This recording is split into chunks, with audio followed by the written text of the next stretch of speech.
ओम नमः शिवाय। दोस्तों, जैसा कि आप सभी जानते हैं कि 14 अगस्त को अधिक मास की सबसे अंतिम और तिथि है सोमवार की, सावन की पूजा की। इस बार बहुत ही सौभाग्य की बात है कि इतने 19 वर्षों बाद ऐसा मौका आया है सभी भक्तों के लिए जो वो शिव की आराधना सावन महीने में अधिक मास में खासकर विशेष इसका अलग ही महत्व होता है, क्योंकि इस बार अधिक मास जो है ना सावन के महीने में पड़ा है। तो उसके बहुत सारे उपाय हैं जिसको करने से आप लोग बहुत सारी अपनी सभी मनोकामनाओं को पूर्ण कर सकते हैं। पंडित हमारे पूजनीय पंडित प्रदीप मिश्रा जी ने बहुत सारे उपाय बताए हुए हैं इस अधिक मास की लास्ट सोमवार को आप कैसे करें, किन उपायों से आपकी जो तरक्की है, उन्नति है, सुख संपत्ति है, सभी चीज़ों का वास होगा, आपके घर में लक्ष्मी का वास होगा। इसके लिए सारे उपायों को जरूर करें। साथ ही साथ जिनके बहुत सालों से रुके हुए काम हैं वो सभी भी इस उपायों को अपनाने से पूर्ण हो जाएंगे। मंजरी झुक जाती है या तुलसी के कुंडे में जो मिट्टी है उसमें फफूंद पड़ जाती है।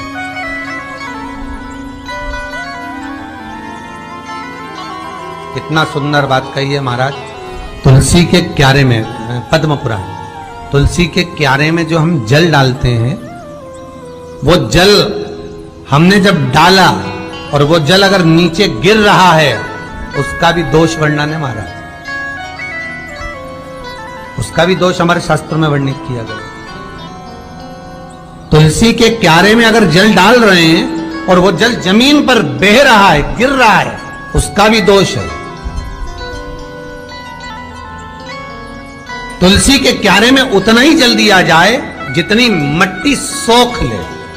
2-4 8 बूंद पानी गिरे चल जाएगा। तुलसी के क्यारे में छिद्र रहता है, बूंद बूंद पानी टपक जाए वो चल जाएगा। पर तुमने तुलसी के क्यारे में जो जल भरा, लोटा भर भर के डाल दिया और ऊपर से जो जल कुंडा भरा कर उलीच में से, अर्थात भराने के बाद जो नीचे गिर रहा है वो दोषपूर्ण है महाराज। उसकी दोष था।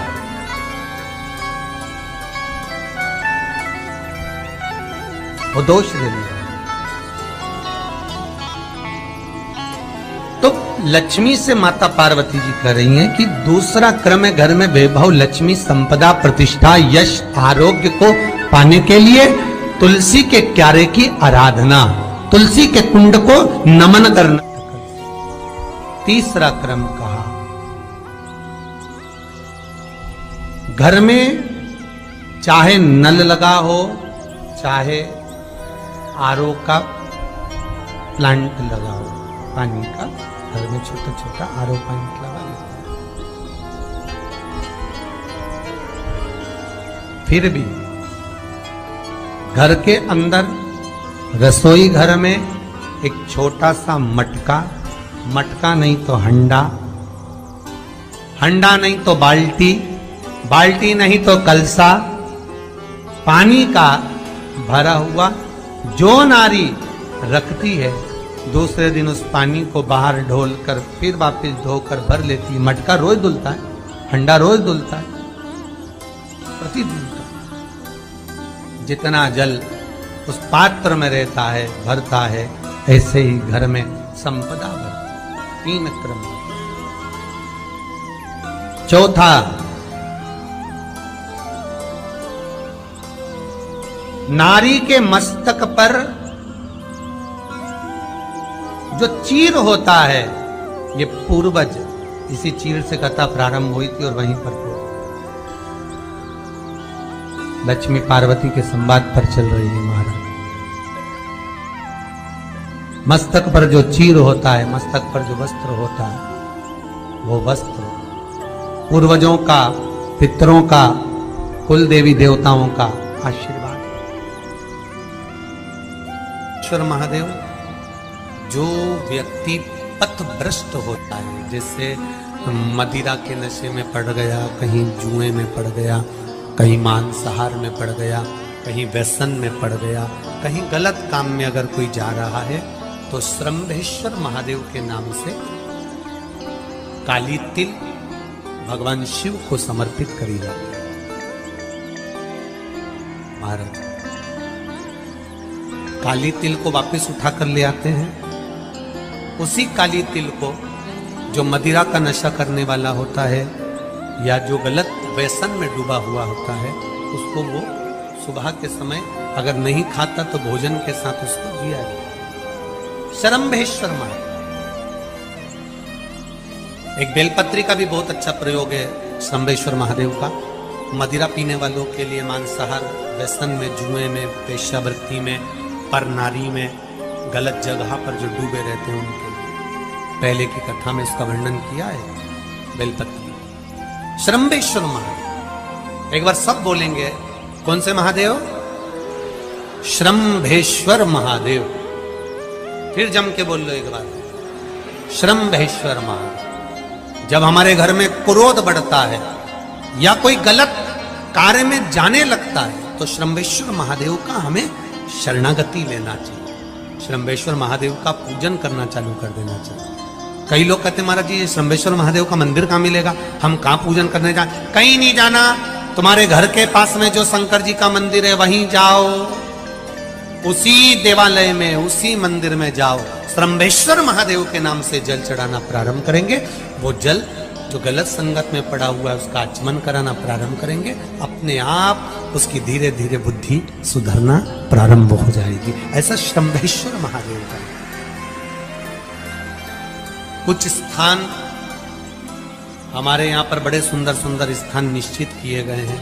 जैसे कैंसर आदि के मरीज के लिए हम लोग पहले भी कहते हैं कि त्रिजुगी नारायण का जल बड़ा महत्व रखता है।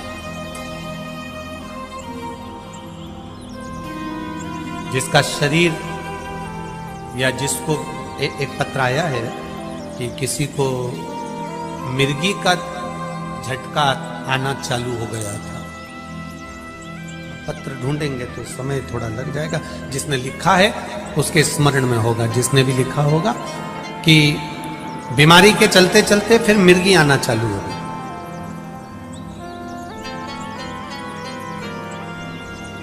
जिसने भी लिखा है वो दोनों हाथ एक बार हिला देना। जिसके लिए भी लिखा होगा वो इतना ध्यान नहीं आ रहा। तो उनको मिर्गी का झटका आना प्रारंभ हुआ। अब मिर्गी का झटका आना प्रारंभ हुआ, कई महीने निकल गए, मिर्गी के झटके बंद नहीं हुए। तब उन्होंने पत्र में लिखा है कि शरम्भेश्वर महादेव का आपने जो वर्णन करा था 31 बेलपत्र वाला, गुरुजी हमने वो 31 बेलपत्र वाला प्रयोग करना प्रारंभ करा। और उन्होंने पत्र में लिखा है कि मिर्गी के झटके भी बाबा की कृपा से ठीक हो गए हैं। अब कोई झटके उनको आ नहीं। शरम्भेश्वर महादेव का जो वर्णन है, शरम्भेश्वर महादेव का जो गुणगान है, ये कोई साधारण नहीं है। शिव महापुराण में भागवत के प्रहलाद चरित्र को लाकर रखा गया है केवल शरम्भेश्वर महादेव के प्रागट्य के लिए। ऐसा शरम्भेश्वर महादेव का गुण। एक बार फिर आप लोग भूल ना जाओ, उसके लिए एक बार फिर से बोल लो, कौन से महादेव? शरम्भेश्वर महादेव। ये शरम्भेश्वर महादेव जैसे कुंदकेश्वर महादेव। कुंदकेश्वर महादेव का क्या काम है? माता पार्वती ने विदल उत्पल को मारने के लिए जो कुंदुक फेंका था, वो कुंदुक भगवान शंकर के पांव में जाकर गिरा था। तो शिव जी का नाम कुंदकेश्वर हो गया था। जब हमारे यहाँ कोई दवाई नहीं लगती शरीर में, कोई कैंसर जैसा रोग हो गया, किडनी लीवर का रोग हो गया, या बीपी शुगर का रोग हो गया, शुगर लेवल में नहीं आ रही है, तो आप शंकर जी पे से जो बेलपत्र ला रहे हो कुंदकेश्वर महादेव के नाम से लाओ।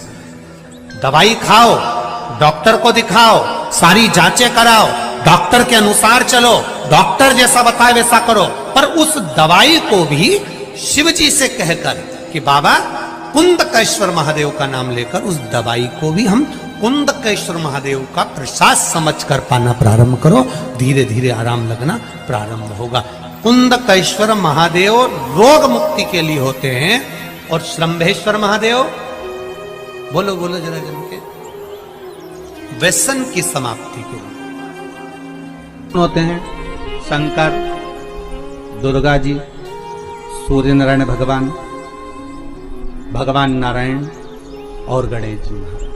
बस ये पंचायत। और परिवार में कौन कौन होते हैं? पार्वती, कार्तिकेय, गणेश, शिव, नंदी। ये परिवार शिव पंचायत में केवल 5। और शायद इसीलिए शिव महापुराण की कथा में जो पंचायत का महत्व कहा गया, उस पंचायत में सूर्य की भागीदारी जो कही गई है कि एक बीता आपके यहाँ अगर कहीं पर आपने शिवलिंग का दर्शन करा हो, कहीं चट्टे पड़ गए, कहीं शरीर में दाने पड़ गए, पूरा चेहरा बेकार हो गया, पूरा शरीर बेकार हो गया, तो क्यों कहते हैं कि एक बीता जब पानी बह जाए, उस बहे पानी को हाथ का लेपन कर कर शरीर पर लगा लिया जाता है, शरीर ठीक होने लगता है। सूर्य का भाग वहां से चालू हो गया।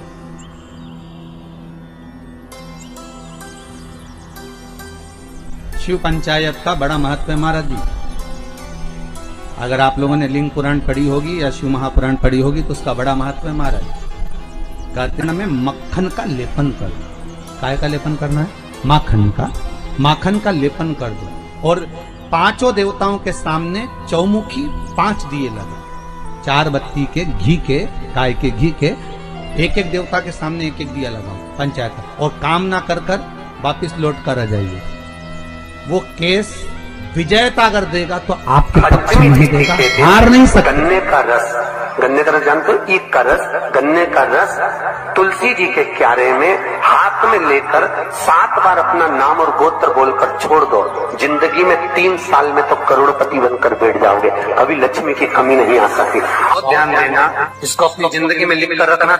शिव महापुराण की कथा कहती है आपको सुख अनुभव हो जाएगा। कार्य से जिंदगी में कभी संपदा कम नहीं हो सकती, संपदा बढ़ती चली जाती। संपदा घट नहीं सकती, बढ़ेगी पर घटेगी, कष्ट नहीं आ सकता, रोग बीमारी तकलीफ नहीं आ सकती। आपके लिए तो लाभदायक है, समझ लो ये कथा।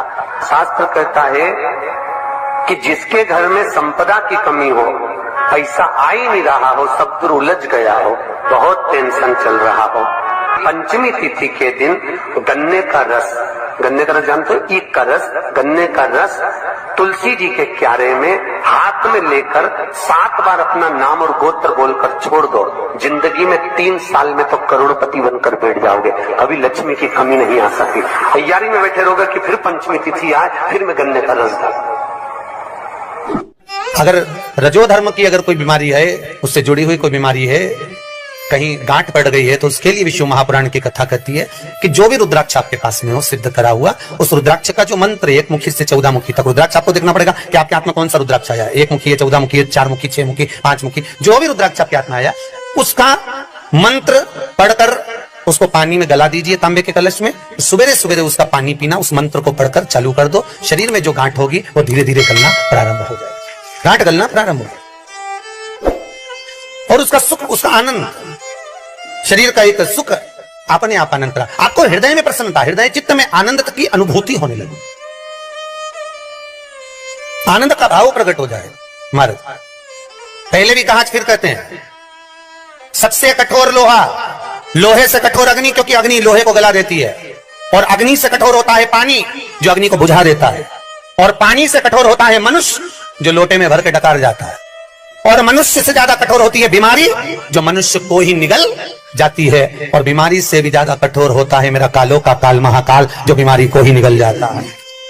अकाल मृत्यु वो मरे जो काम करे चंडाल का, और काल उसका क्या बिगाड़े जो भक्त हो महाकाल का। शंकर की उपासना करी है, शिव का स्मरण करा है, तो जीवन में सुख का भान तो रहेगा, आनंद की अनुभूति तो रहेगी। जिसका शरीर में कहीं चर्म रोग हो गया हो, चमड़ी सफेद पड़ गई हो, तो गाय के बछड़ा जब दूध पिए तो उसके फेन को चम्मच में उठा लो, निकाल लो, और पूर्णिमा की रात्रि को 12 बजे के लगभग में शरीर में उसको लगा लो, जहां दागे, और थोड़ी देर बैठ जाओ चंद्र की रोशनी के, थोड़ी देर बैठ जाओ। उसके बाद में फिर स्नान कर लो। 2 या 4 पूर्णिमा करेंगे महाराज, धीरे धीरे वो चमड़ी अपने असली रंग में आना प्रारंभ हो जाएगी, चर्म रोग समाप्त हो जाएगा। एक बात और आपको पहले भी कही थी, फिर कहते हैं, गाय जब अपने बछड़े को दूध पिलाए, उसके मुख पर जो फेन आए, जो बच्चा बुद्धि से विकलांग हो, चित्तवृत्ति से विकलांग हो, जिसका विवेक काम न करता हो, चिड़चिड़ करता हो, रुदन ही रुदन करता हो, या फिर एकदम गुम सा रहता हो, या उसकी इंद्रियां, नेत्र, श्रवण, जिह्वा सही काम ना कर रही हो, तो अमावस्या के दिन दोपहर 12 बजे गाय के बछड़े का जो फेन है, मुख का, बछड़ा जब दूध पिए उसका जो मुख में फेन आता है, वो उस बच्चे को पिला दीजिए। 3 या 4 अमावस्या करिए, धीरे धीरे मेरा बाबा भोलेनाथ उसको ठीक करना प्रारंभ कर देता है। गाय का दूध अमृत है, अमृत, वो साधारण नहीं है हमारा, अमृत तत्व है। जितने आस्था चैनल पर कथा सुन रहे हो, जितने फेसबुक और यूट्यूब पर सुन रहे हो, और जितने इस छत्तीसगढ़ की पावन धरा पर बैठकर सुन रहे हो, बहुत सावधानी से सुनना। एक छोटा सा कपूर का टुकड़ा जब आरती में जलाया जाता है तो ये कपूर क्यों जलाते हैं? इस कपूर का महत्व क्या है? इस कपूर का कारण क्या है? ये कपूर है कौन जिसको हम आरती में जलाएं? क्या जरूरत इस कपूर को आरती में जलाने की? क्या जरूरत इसको यज्ञशाला में जलाने की? क्या जरूरत है इस कपूर को पूजन में जलाने की? स्वयं गुरु बाबा कहते हैं, यदि कोई आरती में, पूजन में, घर में एक कपूर का टुकड़ा आरती के बाद में जब समर्पित करेगा तो उसको अश्वमेध यज्ञ का पुण्य प्राप्त हो जाएगा। अश्वमेध यज्ञ के पुण्य को पाने के लिए कपूर का टुकड़ा आज भी आरती में जलाएगा। एक कपूर का टुकड़ा सुख का, इसीलिए हमारे यहाँ शास्त्र कहता है महाराज, जब आपको घर में अगर ऐसा लगने लगे कि 15 दिन से बहुत बेचैनी है, बहुत दुख तकलीफ लग रही है, कोई ना कोई बीमार पड़ रहा है, कुछ ना कुछ तकलीफें लग रही है, तो एक पीपल का पत्ता ले लो, उसके ऊपर एक कपूर का टुकड़ा ले लो, सारे घर में घुमाकर उसको दरवाजे के बीच मध्य में जलाकर रख दीजिए। थोड़ी सी देर 20 से 25 मिनट के अंदर मकान में एनर्जी वापिस आ जाएगी, उस भवन में एनर्जी वापिस प्राप्त हो जाएगी। 20 से 25 मिनट के अंदर एनर्जी वापस। लग रहा है कि यहाँ नेगेटिव है तो उसको पॉजिटिव बनाया जा सकता है। रात को 12 बजे शंकर जी के मंदिर में शिवलिंग पर चढ़ी हुई बेलपत्री को उठाकर शंकर मंदिर का शिखर देखकर चबा चबा कर खा लीजिए। आपके पांव के घुटने बदलने की जरूरत नहीं पड़ेगी। आप